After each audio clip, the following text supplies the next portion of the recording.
Alors, question sécurité, forcément, papapalaboum, Hortense Diftin arrive. Oh oui, et elle a la parade. Bonjour Hortense. Bonjour Léna, bonjour tout le monde. Bonjour. Alors, que vous inspire le thème du jour, la maison idéale pour nos enfants au moment des fêtes de Noël?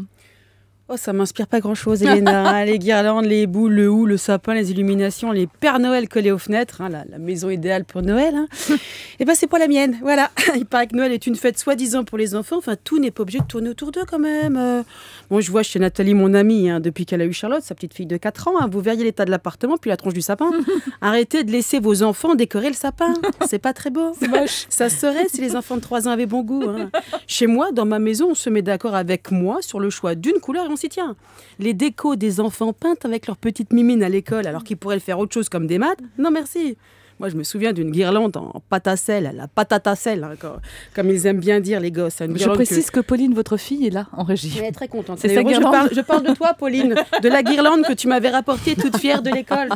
J'arrive toujours pas à savoir ce que tu avais voulu faire ce jour-là, je sais pas. Un Père Noël, son traîneau, les boules, les boules de Noël, pas du Papa Noël, bien sûr. J'espère, en tout cas, Pauline, j'espère. Je sais pas, je pouvais décemment pas l'accrocher dans le sapin. Ça a fait un drame.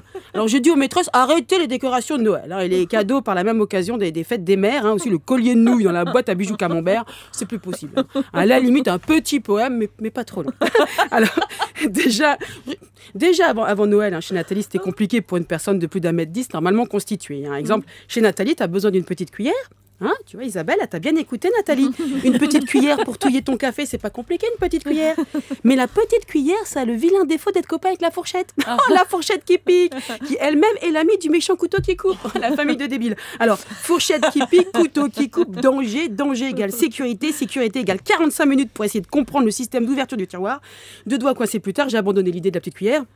J'ai fini par touiller mon café avec ce qui traînait, une jambe de Barbie.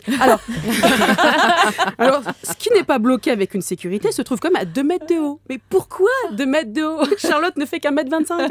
Alors, tu vas d'abord dans les toilettes chercher l'escabeau, puis ensuite, avec ton escabeau sur le dos, tu vas dans la salle de bain chercher ta boîte d'aspirine. En général, tu gardes ton mal de tête, en plus, tu te casses la gueule. Enfin, tout va bien. Alors, chez Nathalie, c'est pas dangereux pour les enfants, c'est dangereux pour les adultes. Et alors là, elle me fait rire, Nathalie, parce qu'elle a commencé ses achats de Noël. Donc, elle a condamné une pièce chez elle. Sa chambre. Alors, dès que tu t'approches de la porte de la chambre, elle panique. Elle se met à parler en anglais. Enfin, à essayer. The packets are planqued in my bedroom. Là, tu lui réponds la main sur la poignée. Donc, elle flippe bien la Nathalie. Quoi, Nathalie? J'ai pas compris. N'ouvre pas. The packets sont dans la CHAMBRE.